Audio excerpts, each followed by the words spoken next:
It's Argentina, not in their home kit. Get us underway. Caro Martinez leading the line, Thiago Almada and Giuliano on either side of him. The expectation among the majority is of a comfortable Argentina victory. We will see. They have chosen a lot of lesser lights as their opponents this year in friendly matches. Iceland still to come on Tuesday. This is Valentin Barco.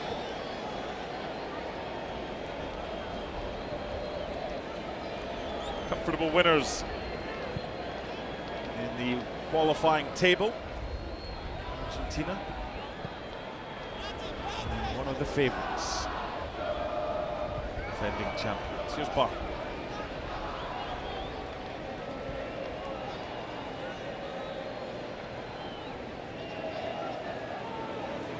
Otamendi captaining the side, playing alongside Lisandro Martinez. Cristian Romero's on the bench. Argentina trying to get a shot on target before Honduras had a touch of the ball, but that's now changed with Christopher Melendez picking that one clear.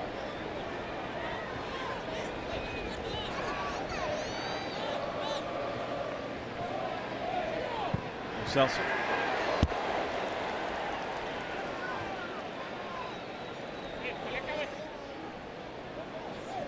.83 degrees at kickoff.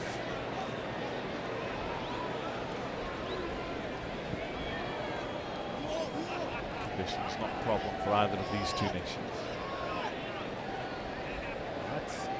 That's pretty comfortable for a college station this time of year. Yeah.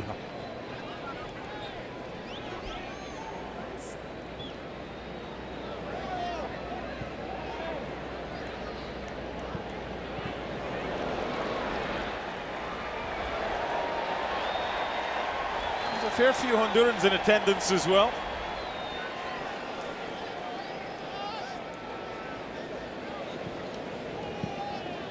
Joseph Rosales.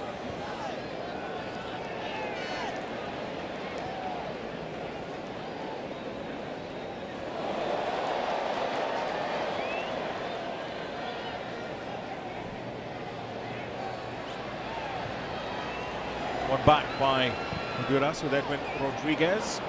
Through ball looking for Derek Moncada, just too much. And a first touch for Juan Musso. Still no Emi Martinez. He's being rested tonight after his travails in the Europa League with Aston Villa. His clubmate John McGinn was playing earlier today for Scotland, but Emi Martinez rested. Juan Musso gets the nod.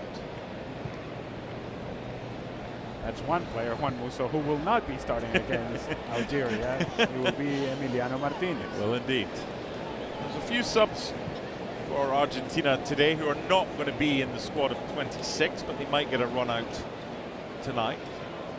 Coach Lionel Scaloni also has to decide who's going to replace Leonardo Balerdi, the Marseille captain, who's been ruled out of the World Cup because of a calf problem. Starting at right back today is Agustin Piai.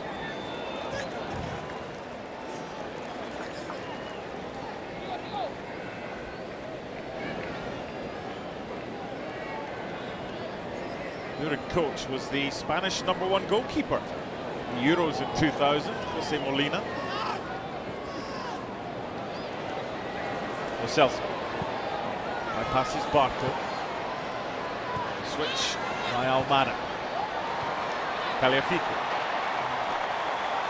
Out by Arriaga.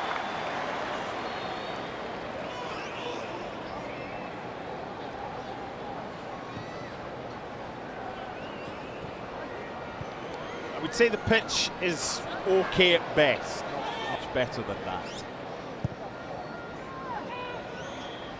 Here's Otamendi.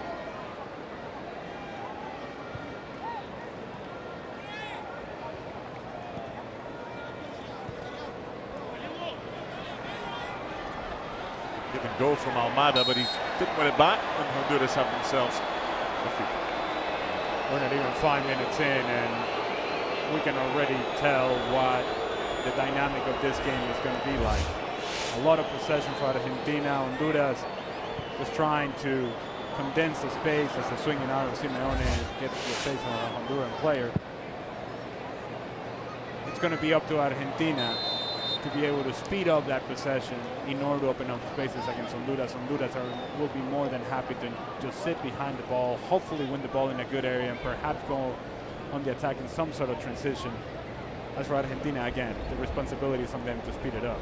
The only time Honduras have scored against Argentina, they actually took the lead at San Pedro Sula back in January 03 through Saul Martinez, but Melito, Lucho Gonzalez, Mariano Gonzalez with the goals, giving Argentina victory there, like they've done in the previous two. For the diagonal. It's too much. Giuliano, who played majority of the time on the right-hand side in a 4-4-2 for Atleti. He's played a lot of games this season, and that maybe had something to do with the end of their season just falling down a little bit after their exit from the Champions League. Poor kick out from Mendjivar. Shot from distance, and the goalkeeper kind of redeems himself. It's again Giuliano Simeone, who, as you mentioned, is playing on the left-hand side tonight as opposed to the right-hand side, which we usually see him play for Atletico Madrid. Straight ball from Mendjivar onto the path of Giuliano Simeone, and Honduras just kind of dropped off. Simeone decided to, you know what, maybe I'll just have a go. Mendjivar ends up coming up with the save. Honduras dropping off, no pressure on the ball, and hits it well, takes a bounce in front of Mendjivar. Mendjivar has to react, full stretch, gets a touch on it. Good save. Got one back by Barco.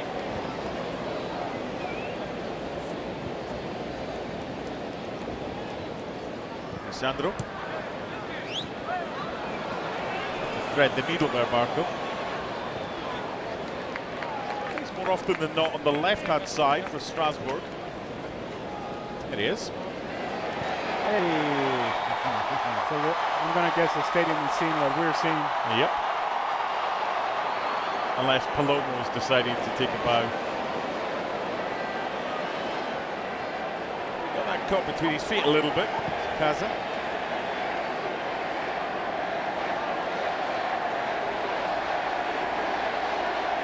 Nicely done. Benguche. There were a few anxious people when Messi decided that he needed to be substituted playing for Inter Miami a couple of weeks ago. And for good reason. Of course.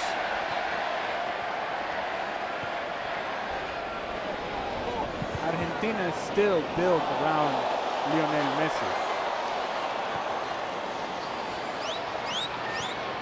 Celso for Giuliano. His pass doesn't get to its intended target. Again, he's heavily involved. Now, they can be a very competitive team without Lionel Messi.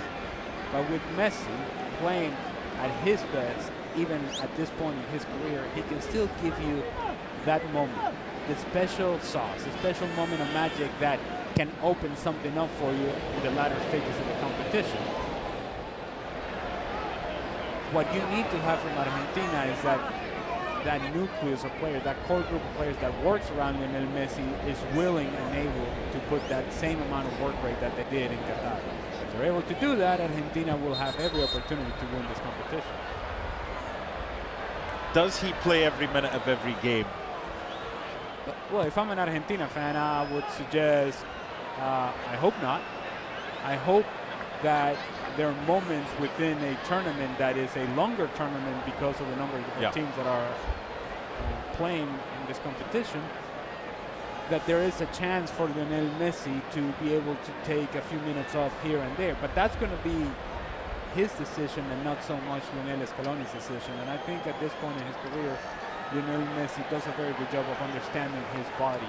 And you'll see Lionel Messi for long periods of time walking around the field. A lot of the fans would kind of say, well, he's not running, he's not sprinting. And perhaps what fans are unable to understand is that he's just finding his moment. He's letting the game come to him because he's not in a point in his career where he has to go and chase it. Rodrigo de Paul would have to go and chase it. Ezequiel Palacios will have to go and chase it. Enzo Fernandez will have to go and chase it. As for Lionel Messi, he allows the game to come to him, so that when it's his responsibility to give that moment of magic, he is ready, able, fresh, legs are ready to go, and explosive enough to be able to do it. Honduras down to 10 men for now. Kervin Arriaga, having received treatment for a back problem, been told he's going to stay off for 60 seconds by the referee. Plus, Argentina's group, Algeria, Austria and Jordan, they shouldn't need Messi to play 90 minutes in all three of those games. Assume not. Then again, they, as I mentioned a few minutes ago, they did lose to Saudi Arabia to begin the World Cup in Qatar. So, on paper, it's a very accessible group for Argentina. It should be a comfortable group for Argentina, which then should make it a comfortable minutes for Lionel Messi. Giuliano. And the diving header from Lautaro is well clutched by Mendjivar.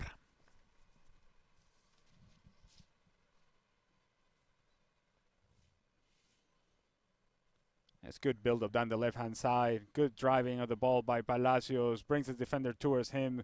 Good ball into the box. And Lautaro Martinez attacks it well. Hits it straight into the ground. And Mendjivar comes up with a save.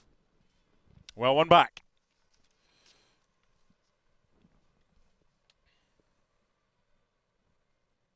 Rosales. Rivas. Good pressure by Hiai.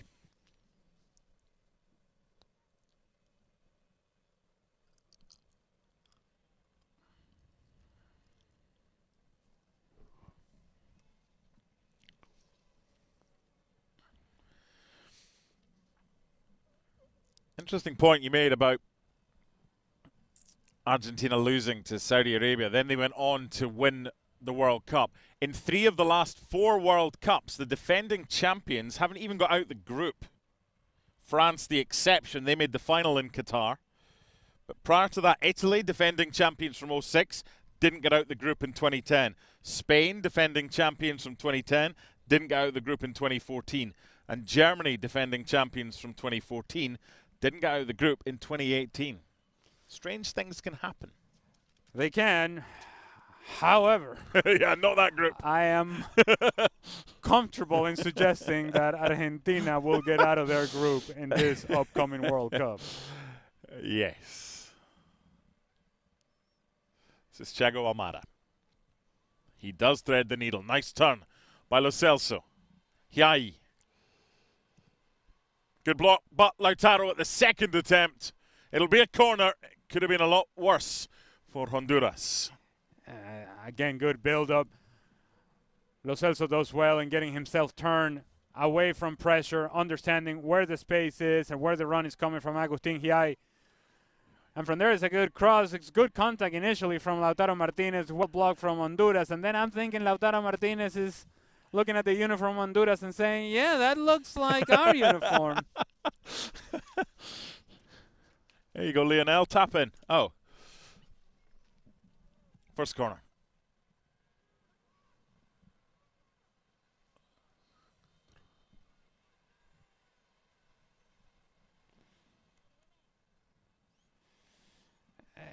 You asked at the beginning of the game about the importance of this match for a few of these players. Yeah.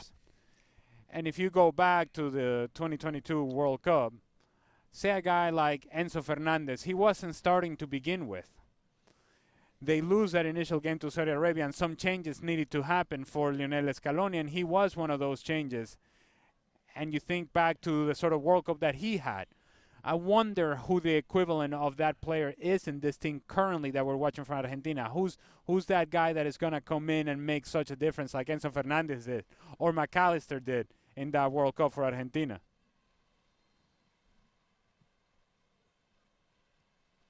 Battling away to try and win possession. Down goes Lo Celso.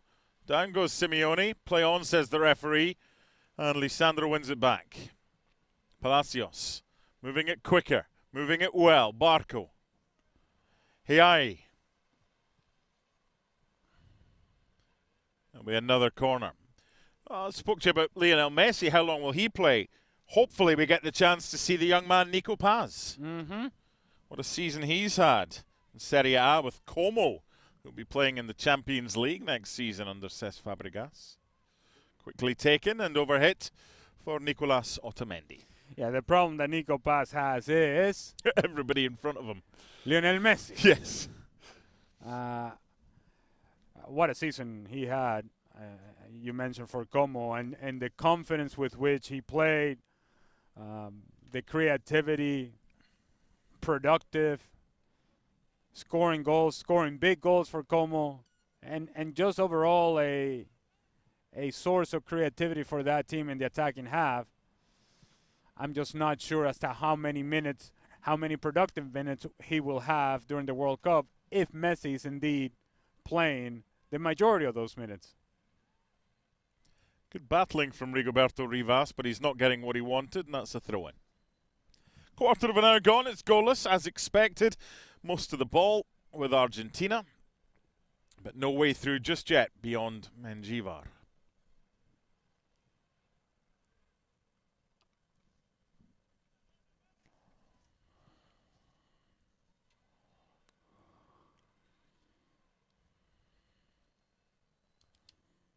Sacasa. Melendez.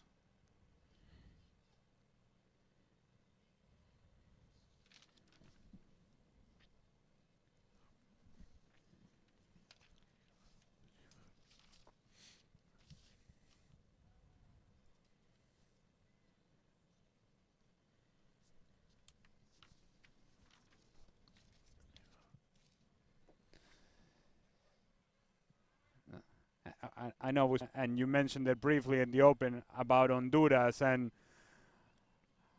how their qualification process fell apart towards the end. And you called it interesting. That's because you're a nice guy. The other way to describe it is a disaster. A disaster, a total collapse from Honduras late in the qualification process. And it wasn't just that they finished second in their group. It's that they didn't even qualify to the playoff. Yeah. Suriname, Mm-hmm. let me repeat that. Suriname, they qualified to the playoff instead of Honduras because of goals scored. So the collapse was dramatic. And to make it even worse, when they were tying the game 0-0 against Costa Rica in the last day of qualification, they played for the draw thinking that that was going to be enough. Yep. They were wasting time late when they needed to score a goal in order to make sure that they qualified. They thought that they had secured the playoff. They certainly did not. So it was not only a collapse, but an embarrassing collapse at that. And one diagonal, and here's the opportunity for Rivas. Well defended. Rosales. Opportunity here, and not too far away. Best chance of the game so far for Honduras, and the strike was from Edwin Rodriguez. It doesn't take a whole lot from Honduras. It's a diagonal ball that cannot turn Argentina around. They are able to win the rebound eventually.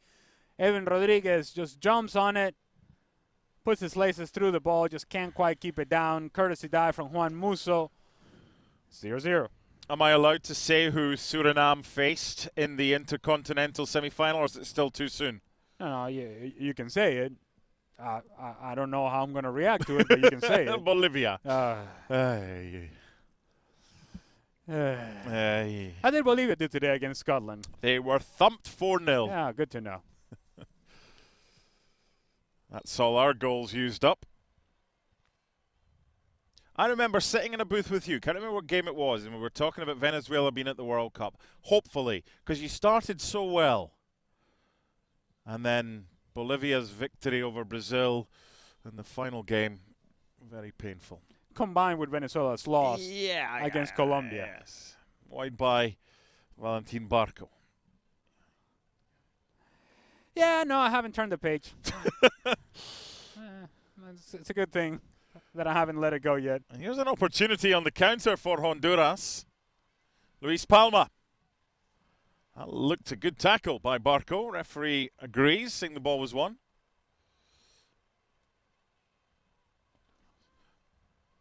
They've still got bodies forward, Honduras, so that could be problematic.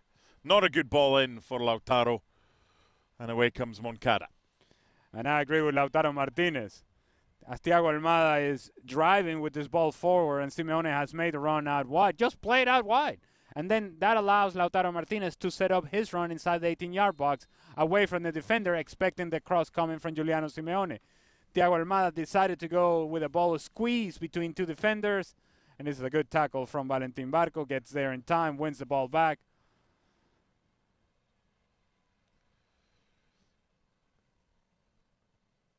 "20 minutes gone, goalless." This is Rivas. Started to come into this game a little bit more. Honduras, it would have been a foul, referee playing the advantage. Now, Moncada with trickery and pace, but no end product there for Benguche. It's not the worst ball from Moncada. He puts it in between the defenders. It is then the responsibility of Benguche to try to split the defenders and get there ahead of Otamendi. He does not. It's going to be very difficult for Moncada from that sort of angle to get the ball around Otamendi and into the back post. Benguche could help him a little bit more. It was excellent close control to begin with by Lautaro. He feels he was fouled. He wasn't. Honduras come away with it and then give it away. Scaloni, the coach, clearly was asked about Messi at the press conference, said he'll get some minutes, whether it's this game or whether it's the game against Iceland in Auburn, Alabama on Tuesday. Supporters that have paid a lot of money for tickets for this one are hoping it's the former rather than the latter.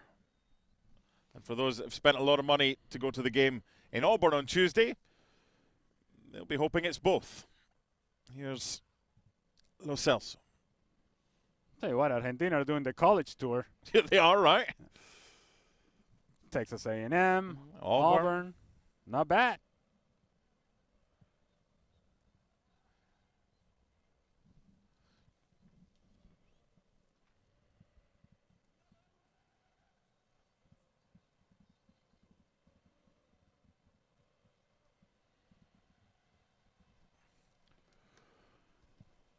National teams in college towns.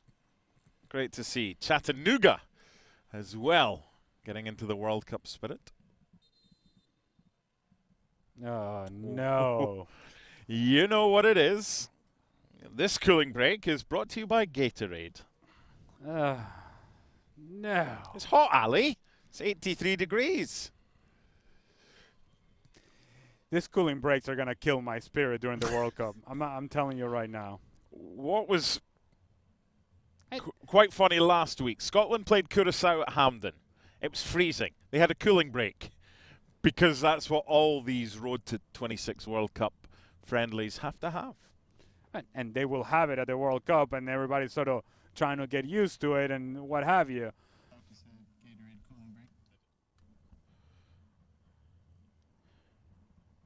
Oh, man.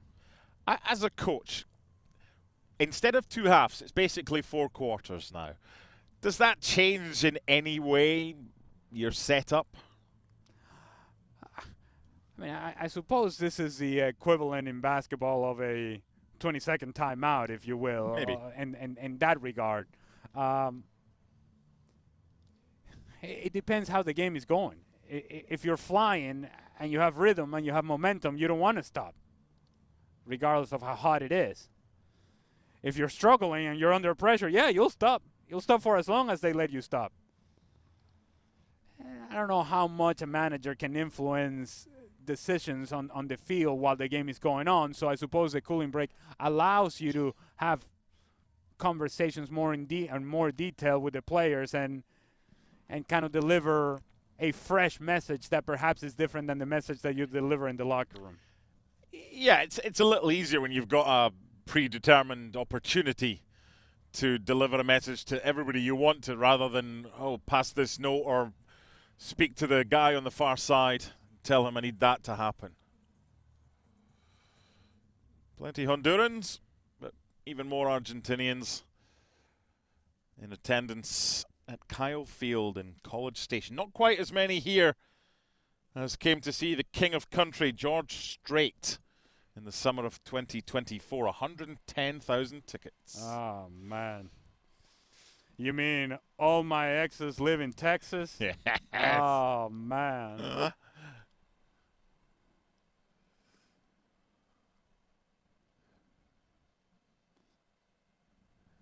Lionel Messi and Cristiano Ronaldo will set the record of playing in 6 World Cups, which is quite incredible.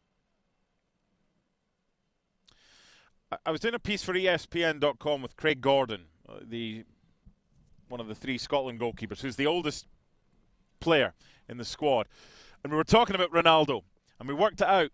Portugal have to get to the final in 2030 for him to become the oldest player ever in the World Cup by 6 days. He'll be 45 at the time. Nice little flick from Lo Celso. Hiai. Well dealt with by Rosales. A little bit of patience there from Agustin Hiai would have allowed him to see that while Valentin Barco had made that running behind, that had taken a defender with Barco and had opened a pass into Lautaro Martinez, who had the inside position on the center back. You play that ball, hold up play for Lautaro Martinez, you follow your pass, and now you're cooking if you're Argentina.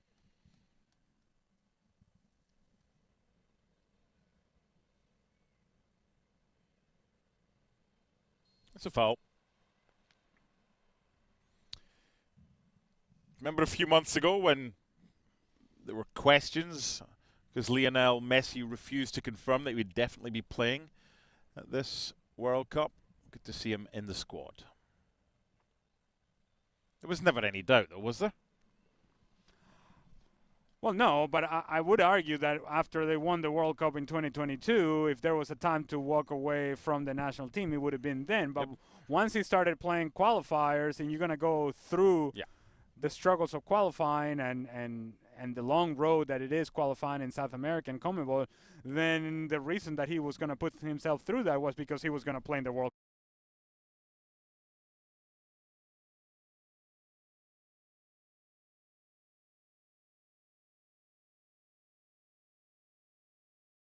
Cup. Otherwise, you say, muchachos, take care, buenas noches, I'll see you guys later. Lo Celso. 2 players making the same run there, Almada and Barco, but no harm done. This is Lisandro Martinez, Ezequiel Palacios.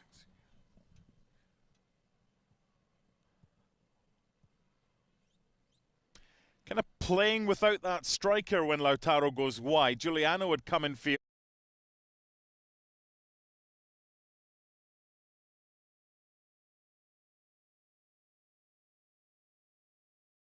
The cross-in's comfortable for Menjivar. I'm going to tell you, I'm not loving this Giuliano Simeone in the left-hand side. No, just looks wrong.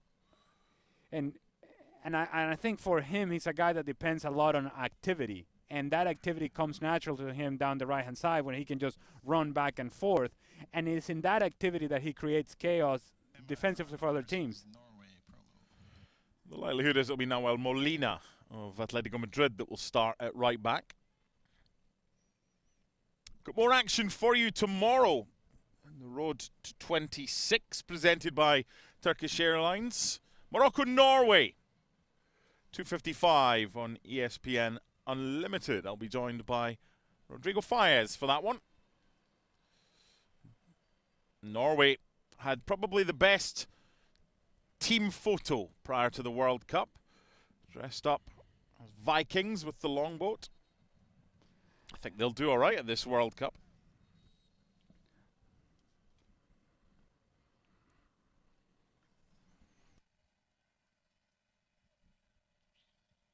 And Morocco in with Brazil.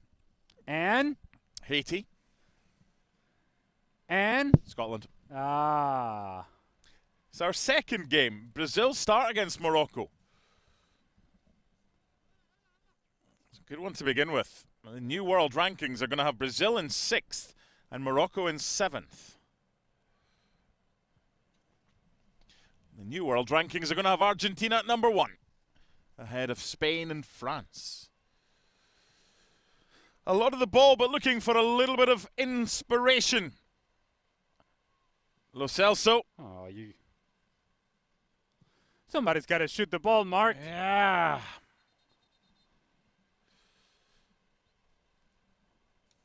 the moment this ball is laid off to Lo Celso, just hit it with your right foot. I know you're a heavily left-footed player. If you're Lo Celso, just hit it. Take a chance. You take an additional touch that allows Honduras to get numbers around the ball. They get crowded out. Opportunity gone, danger gone. Well, they got the shot off early doors from distance. Giuliano in the 7th minute from 25 yards, but that time just overplaying. Here's Rosales. Well, it should be a booking, and it is.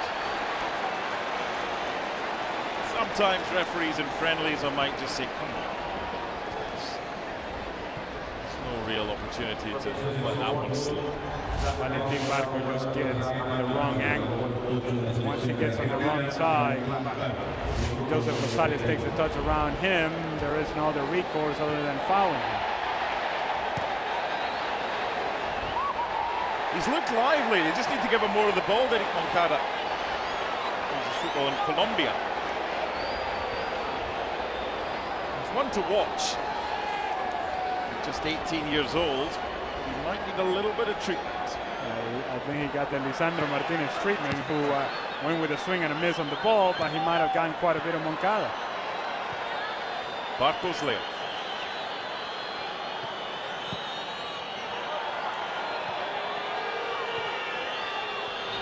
Honduras fans in the crowd whistling in the hope that the player can get treatment. Yeah, he got a whole lot of him, Lisandro Martinez. In real time, I felt like the swing and a miss by Lisandro Martinez was a swing and a miss on the ball and a whole lot of Moncada, and there it is. You were spot on.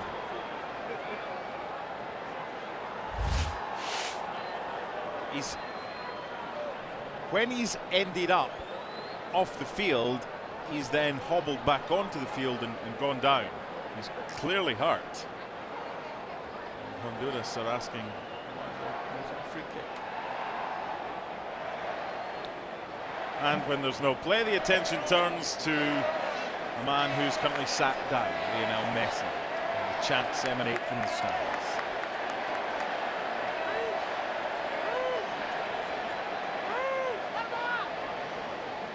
Tell you what, under different circumstances, I may be sitting here telling you that Lisandro Martinez could have been in danger here, but given that it's a friendly, it may be dealt with differently. We gave him the full trim. That ball is long gone, and there. He kicks him higher than the knee. Derek Moncada actually does Lisandro Martinez a favor in that he didn't go down initially. He just kind of popped up and then went down.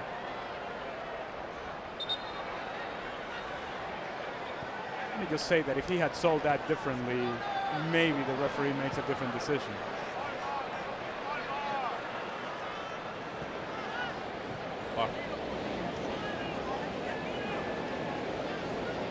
He's wearing the number 8 jersey tonight. It's probably going to be Enzo Fernandez wearing it during the tournament. Barco will wear 24, which is what Enzo's got on tonight. Right by Almada. Right for Lo Celso. That close. Not sure what Melendez was up to there, trying to play out of trouble. And the penalty's been awarded for the foul, which was committed inside the box. Lo Celso coming so close to the opener, but Argentina now have an opportunity from about 10 yards closer because of a clumsy bit of play from Christopher Melendez. There's a reason as to why Lo Celso wants to take the shot with his left foot, which he did so very well off the crossbar and out. I mean, he was scrambling, he was never going to get there, and then Tagliafico, after the missed clearance from Melendez, Tagliafico is able to regain possession of the ball, and as Melendez tries to make a challenge, kind of dangles his leg out there, does make some contact, steps on Tagliafico. It is a foul. It is a penalty. Some would say it's a penaltito. Maybe the referee is going to take a look at it. I wonder if there's a handball in here as well, and I think that might be what Melendez was complaining about. Let's see what we have here. Oh boy.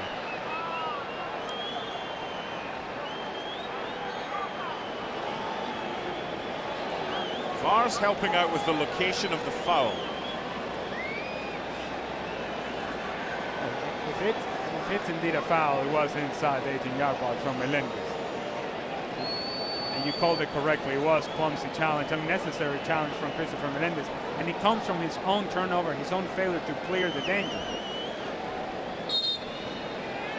Penalty.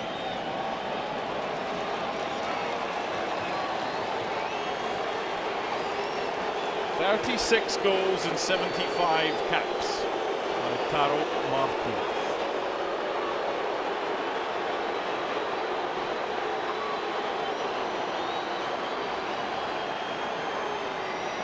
Slightly off-putting when you see the back of the net kind of only goes halfway along where the actual stanchion is, but anyway, it's by the bars.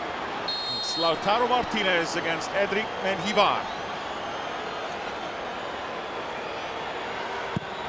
And it's 1-0 Argentina. 37th international goal for Lautaro. Applause from Messi and co, and the deadlock is broken in College Station.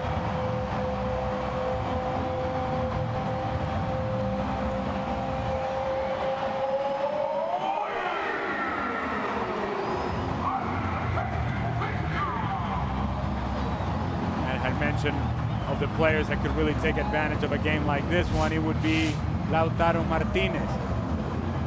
Takes it so well.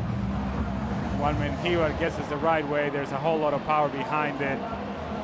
Maybe gets the slightest touch on it, maybe not. It goes into the back of the net. Well taken. As for Christopher Melendez, failure to clear the danger to begin with, and then clumsy challenge that catches the top of the foot of Tagliafico. It is a penalty. Well taken by Lautaro Martinez, 1-0. He does, with hindsight, have the opportunity just to get rid. He clearly thinks he has the ability to take a touch and get beyond his man, which he didn't. Foul. Lo Celso, the penalty awarded. Deadlock broken. Lautaro for his 37th international.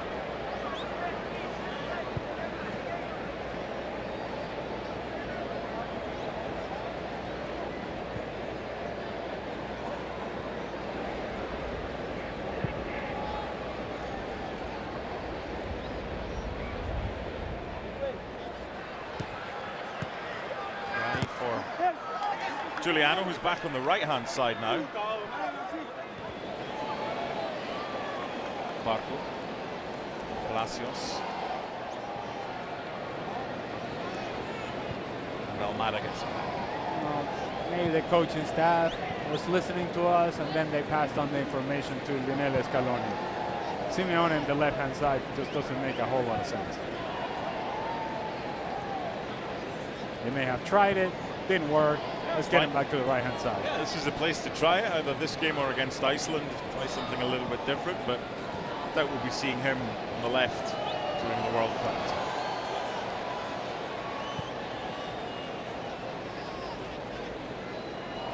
Just watching a conversation between Barco and Yai. Right back getting forward, and Barco's like, I got you. Just sat a little bit deeper. This is when the understanding with Simeone has to be very clear. If Hiai is taking the wide area, then Simeone's got to come inside. If Simeone goes wide, then Hiai can work the inside channel. But that only comes with playing together. And let me just tell you, it can't happen if Simeone is on the left-hand side. The hardest workers in La Liga. A number of occasions last season with Atleti, he would come back and help either Marcos Llorente or Miguel Molina.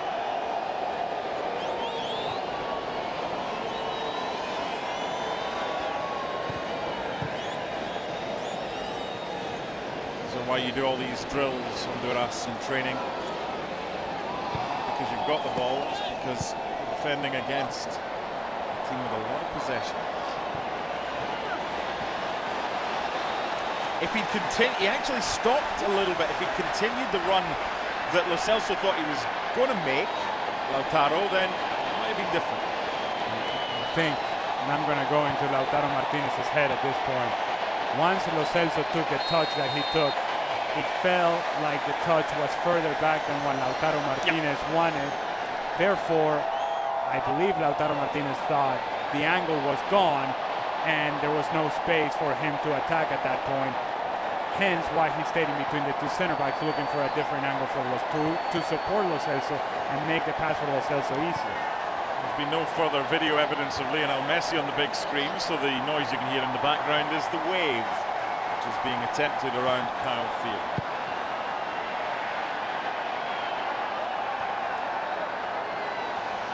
Good from Giuliano. Good through ball for Lautaro and good goalkeeping from Menjivar.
And then Lo Celso can cover the left-hand side. Super crowd in attendance for this one.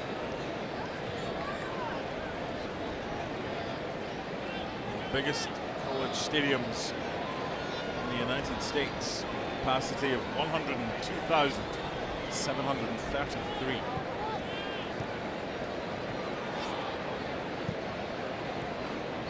Palacios. Barco. It's perfect. Caliafico. It's the corner. Melendez. Second of the game. The Albi Celeste.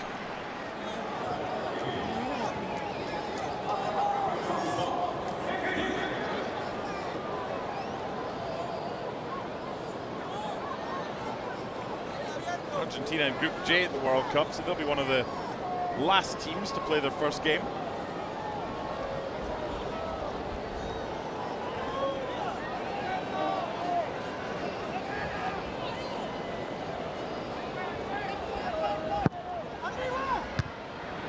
Early call from Rigoberto Rivas. Almada. Good ball.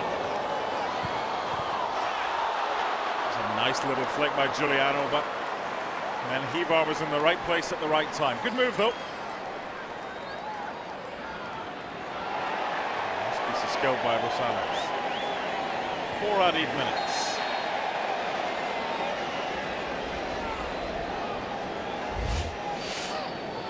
Corner kick brought to you by Enterprise. I wonder if Simeone is aware of Lisandro Martinez behind him, because if he just lets this ball go, Lisandro Martinez has a tap in. As an attacking player, you're thinking you're the only one who can score. Tries to go with the back heel, doesn't make the contact that he wants, still 1-0. You're in that position, you hear that shout, you're doing exactly what was just done by Julian. I don't know what shout you're talking about. It's not a free kick, and he's told to get up again.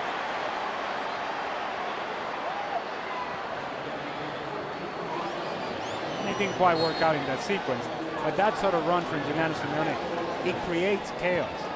It creates tension for defenders because he is so vertical, he'll get after defenders. Again, didn't quite work out in that particular sequence, but it does, I think, unbalance what a team is trying to do defensively. And Rigoberto Rivas just lacking the quality with the delivery yet. So we're heading towards 90 seconds into the 4 added minutes. Road to 26 with Turkish Airlines replay. Nothing doing with that. How would you assess what you've seen from Argentina in this first half? Just about what I expected. A lot of possession in the attacking half. They've created a couple of chances, scored a goal. Probably haven't been as goal dangerous as they would want it to be. But all in all, I think it has been a useful exercise so far. Sloppy from Arriaga, picked up by Almada. The cross doesn't reach its intended destination, but it does allow Argentina to get their third corner and Lo Celso to go over to them.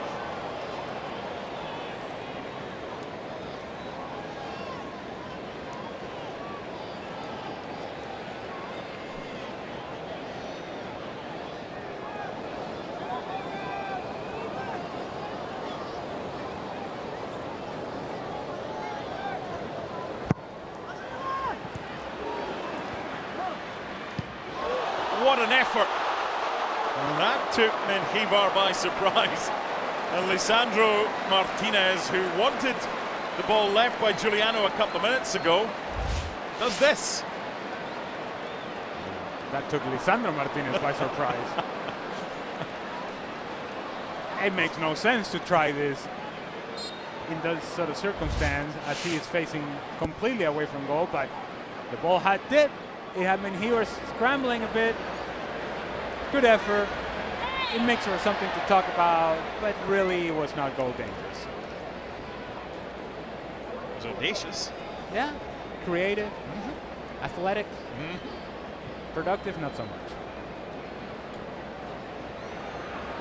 You ever scored an overhead kick from inside the 6-yard box? Yes, and outside the 6-yard box as well. You doing outside the 6-yard box? That's a different question. He's not doing that. Rivas. Great work by Barco. He's had a good first half. Yeah, he has. The first couple of minutes when he saw the ball 3 or 4 times, just energetic. He's always been like that. They played him at left back. They played him at left midfield. He's playing that central left role in midfield tonight. But his energy, outstanding.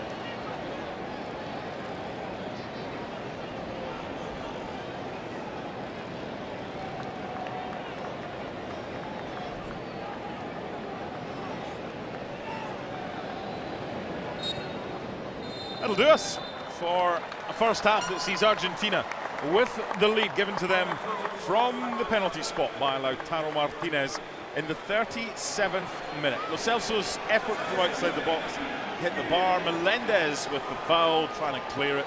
Penalty kick was awarded, and after a 2.5-minute delay, that man got his 37th goal for his country. And the former Spain goalkeeper, Jose Molina, now in charge of Honduras, sees his team trailing at half-time by 1 goal to nil.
2, 1, and roll it up on it.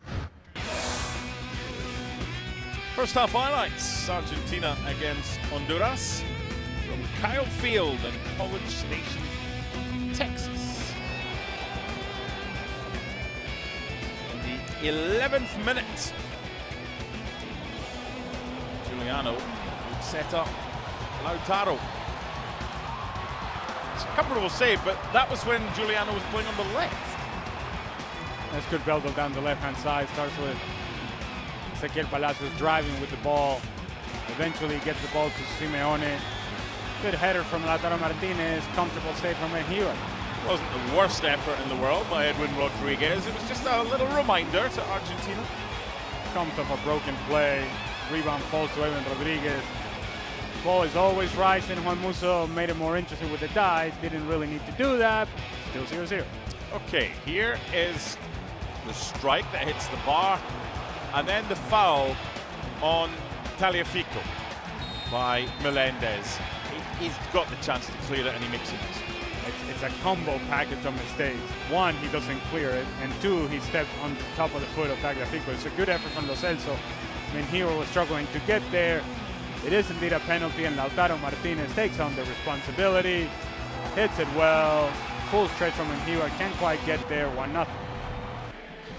His 37th goal for Argentina in 76 appearances.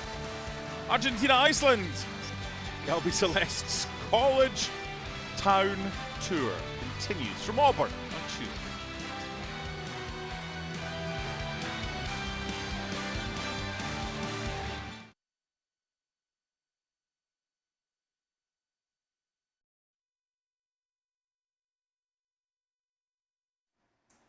Welcome into our ESPN FC studios, Kate.